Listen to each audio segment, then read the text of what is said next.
Hello friends, welcome back to my YouTube channel talking sense speak easy English. Friends, आज हम पढ़ेंगे तो difference between can and could, है ना। तो ये दोनों मॉडल ऑक्सिलरी होते हैं, है ना। जैसे कि हम जानते हैं ये दोनों क्या होते हैं, मॉडल ऑक्सिलरी मॉडल्स, ठीक है। लेकिन ये दोनों में जो यूज हम जब करते हैं दोनों को एक जैसे चीज में यूज करते हैं, लेकिन दोनों का मतलब थोड़ा अलग हो जाता है। ऐसे नहीं कि हर जगह हम कैन को लगा सकते हो, हर जगह कुड को लगा सकते हैं, है ना। इंटरचेंज कर सकते हैं लेकिन हर जगह नहीं कर सकते, है ना। तो वही चीज़ आज हम आपको बताएंगे। ज़्यादातर जैसे कि हम जानते हैं कैन का पास्ट फॉर्म क्या होता है, कुड। ये प्रेजेंट में है और ये पास्ट में है, ठीक है। और ये दोनों ज़्यादातर एबिलिटी बताने के लिए, मतलब सक्षमता बताने के लिए यूज करते हैं, है ना। किस चीज़ में आप सक्षम हो या नहीं हो, वही चीज़ बताने के लिए हम कैन का यूज करते हैं, है ना। इतना तो ये नॉर्मल चीज़ है। लेकिन आज हम जानेंगे कि कैन और कुड और कहाँ कहाँ यूज करते हैं। जैसे कि हम यहाँ लिखे, जैसे use use of can and could. जैसे हम बताए पहले कि ज़्यादातर हम एबिलिटी में यूज करते हैं और कैन का यूज प्रेजेंट एबिलिटी, है ना। किसी चीज़ में आप सक्षम हो प्रेजेंटली अभी के टाइम में, तो वही चीज़ हम बताने के लिए कैन का यूज करेंगे। अगर पास्ट एबिलिटी, कुड यूज होता है पास्ट एबिलिटी में।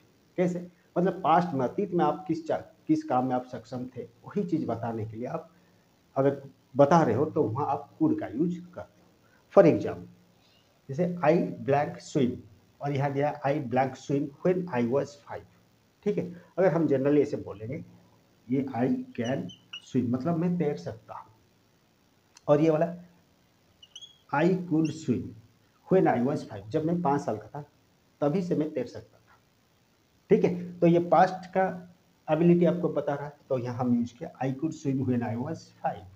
और ये सिंपली आई कैन स्विम मतलब मैं तैर सकता हूँ, प्रेजेंटली अभी भी मेरा वही कैपेबिलिटी है ना। तो वहाँ हम लिखेंगे आई कैन स्विम, ठीक है। सेकेंडली कहाँ यूज होता है, परमिशन। दोनों को हम परमिशन के लिए यूज कर सकते हैं, कैन को भी और कुड को भी। लेकिन कैन का जब हम परमिशन के लिए यूज करेंगे तो वो चीज़ बहुत लेस पोलाइट हो जाएगा, है ना। मतलब ज़्यादा उसमें, मतलब नॉर्मली अगर हम किसी चीज़ का परमिशन ले रहे हैं तो वहाँ हम कैन का यूज कर सकते हैं। और अगर कोड का यूज करेंगे वो मोर पोलाइट हो जाएगा, मतलब अच्छे से किसी को बहुत, मतलब सम्मान के साथ अगर किसी चीज़ का आप रिक्वेस्ट कर रहे हो तो वहाँ आप कोड का यूज करोगे। जैसे एग्जाम्पल हम यहाँ दिए हैं, अगर ये पहला वाला जैसे हम लिखे, can I borrow your pen, मैं आपका पेन ले सकता हूँ। नॉर्मली आप बोल सकते हो, किसी से परमिशन मांग रहे हो, ले सकता हूँ क्या तुम्हारा पेन, ठीक है। तो वहाँ आप can I borrow your pen ऐसे बोल सकते हो। लेकिन वही जगह अगर यहाँ आप कुड भी यूज करोगे, सेंटेंस क्या है पहले देखो, black I speak to the manager. मान लो आप मैनेजर से बात करने के लिए परमिशन मांग रहे हो, तो वहाँ तो ऐसे परमिशन नहीं चलेगा, ऐसे परमिशन थोड़ी कैजुअली नॉर्मली आप बोल दोगे बात कर सकता हूँ, ऐसे थोड़ी ना होगा। तो वहाँ थोड़ा रिक्वेस्ट ज़्यादा करना होगा आपको, ज़्यादा मतलब पोलाइटनेस दिखाना पड़ेगा, है ना। तो आप वहाँ बोलोगे could I speak to the manager, could I speak to the manager, ठीक है।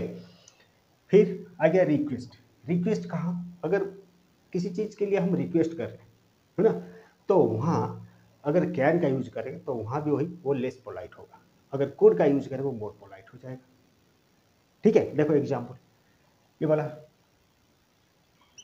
Can you help me, can you help me, मुझे आप हेल्प कर सकते हो, ये नॉर्मल होता है ना। नॉर्मली हम किसी को रिक्वेस्ट करते हैं, थोड़ा हेल्प कर सकते हो क्या, कैन यू हेल्प। अगर वही चीज़ अगर हम यहाँ कुड लगा दिए, could you help me, please यहाँ लिखें, ये प्लीज को अगर नहीं भी लिखेंगे, है ना, अगर ये प्लीज को नहीं भी लिखेंगे, कुड यू हेल्प मी, तो ये भी आपका पोलाइट रिक्वेस्ट हो गया। लेकिन अगर प्लीज जोड़ दिए यहाँ तो और भी पोलाइट हो जाएगा ये, ठीक है। तो could you help me please मतलब पोलाइट से डबल पोलाइट हो गया, ठीक है। तो ये हो गया रिक्वेस्ट। देन पॉसिबिलिटी, पॉसिबिलिटी मतलब संभावना, है ना। किसी चीज होने का संभावना जब हम दिखाते हैं, दर्शाते हैं, तब हम कैन का भी यूज करेंगे, कुड का भी यूज कर सकते हैं। लेकिन अगर कैन का यूज किए तो वो जनरल, मतलब जनरली कोई चीज है जो कि पॉसिबल हो सकता है, जनरली होता है जो पॉसिबिलिटी जिसमें रहता है ना। और कुड का मतलब पॉसिबल है बट अनसर्टेन, मतलब हो भी सकता है नहीं हो सकता है, मतलब संभावना बहुत कम होता है, लेकिन इसमें ज़्यादा संभावना होता है ना। For example, smoking can cause cancer, है ना। स्मोकिंग अगर करेंगे तो कैंसर होगा, ये ज़्यादा बहुत ज़्यादा संभावना है इसमें, है ना। तो वहाँ हम लिखेंगे स्मोकिंग कैन कॉज कैंसर। लेकिन ये दूसरा सेट है, जैसे इट कुड रेन लेटर, बाद में बारिश हो सकती है, तो इसमें संभावना है लेकिन सर्टेन नहीं है, वेदर है कभी भी चेंज हो सकता है ना। तो उसमें ज़्यादा संभावना नहीं है, बहुत कम संभावना है, तो वहाँ हम लिखे इट कुड रेन लेटर। अगर ज़्यादा संभावना है तो वहाँ भी लिख सकते हो, मान लो अभी पूरा काला बादल छाया हुआ है ना, आप थोड़ा फोरकास्ट करो कि नहीं बादल बारिश होने वाला है, तो आप वहाँ इट कैन रेन लेटर, थोड़ी देर बाद बारिश हो सकती है, मतलब ये संभावना है, पॉसिबिलिटी आप लगा रहे हो, पूरा देख के सिचुएशन देख के अगर आप बोल रहे हो तो वहाँ कैन भी यूज कर सकते हो। लेकिन बहुत कम मतलब चांसेज हैं बारिश होने का, आपको लग रहा है हो सकता है, तो वहाँ आप लिख सकते हो इट कुड रेन लेटर, है ना। तो ये था आपका use of can and could. ये चारों फॉर्मेट हम यूज करते हैं ज़्यादातर, ज़्यादा कन्फ्यूज भी होने का ज़रूरत नहीं, ये सब चीज़ आपको खाली बस ध्यान दे देना है, और ये जो एग्जाम्पल है उसको थोड़ा दिमाग में घुसा देना है ना, तब आपको यूज आ जाएगा कैन और कुड का, कोई कन्फ्यूजन नहीं होगा, है ना। तो नेक्स्ट टाइम आएंगे ऐसे और भी क्लास के साथ, तब तक के लिए थैंक यू, बाय बाय।